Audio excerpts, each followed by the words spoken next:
You must first let go of the old before you can make room for the new. April 1, 2014. Today we would like to focus your attention upon the process of letting go. Each of you has just come through a massive time of release, clearing and letting go. This could have been experienced in a multitude of ways. Some of you manifested this through physically purging, others manifested this through the loss of possessions, a career, a home or a loved one. The month of March was difficult for many of you, but you have accomplished far more than it seemingly appears, and this is what we would like to further elaborate upon today. Not all of you have manifested this massive release through physical symptoms, but we would say a very large portion of you have, and let us explain why that is. The month of March often supports strong clearings, purging and releasing, and this March was no exception. You may have manifested this in a physical way through your physical body, or you may have been drawn to release all that no longer serves you through possessions, people, pets, or even abundance. Letting go seems to be one of the more challenging lessons that humans must learn. It is most difficult because you often cannot see what will soon come to replace what you have just been urged to release, and this is why we so often say, things are not always what they seem to be. But for every possession, person, career, home, car, friend that you have seemingly lost, you can be assured that something far greater is coming to take its place. You see, humans hold so tightly to all that they have manifested within their reality even when they know it is no longer serving them, because they fear that they will be left with nothing or possibly something far worse. To this we smile, not because you are in fear or perceive the pain of losing, but because you have forgotten that nothing can be removed from your life unless you yourself agree to remove it.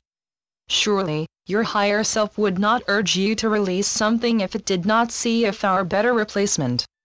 All too often you pray for change, a change in relationships, a change in abundance, a change in career, a change in location, and yet you panic when the opportunity arises for you to make that change. You must first let go of the old before you can make room to welcome the new.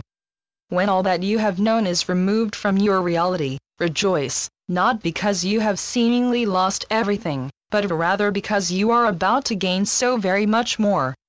The perceived losses that you have experienced in these past few weeks are the door to something new.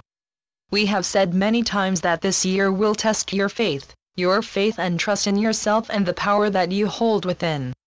This is a great challenge for many of you, but with it comes a great reward. The month of March supports release, and release is what you certainly have done. Though it appears that you are now left with less, energetically you have moved mountains. The blocks, obstacles, limiting beliefs that said you can't have been pushed aside as you have grown strong enough to move past them. Beliefs that you have held for many lifetimes are being uprooted like weeds in a garden. You have entered the month of April and it is now time to plant your seeds again. We remind you to choose wisely what you wish to plant, as you will find your harvest to be stronger and larger than years before. If you wish to plant your desires, you will witness your dreams come to life. Do not let your fears get the best of you because you do not see how your dreams could possibly manifest. We remind you, things are not what they seem to be. This is why we say, plant your seeds wisely, for in a few months' time you will reap the harvest of your seeds. We encourage you to dream big, and let your fears go. We can assure you, you won't need them where you're going. We hope that this message has in some way served you. In love and light, we are your angelic guides. Channeled by Taryn Creamy. www.angelic-guides.com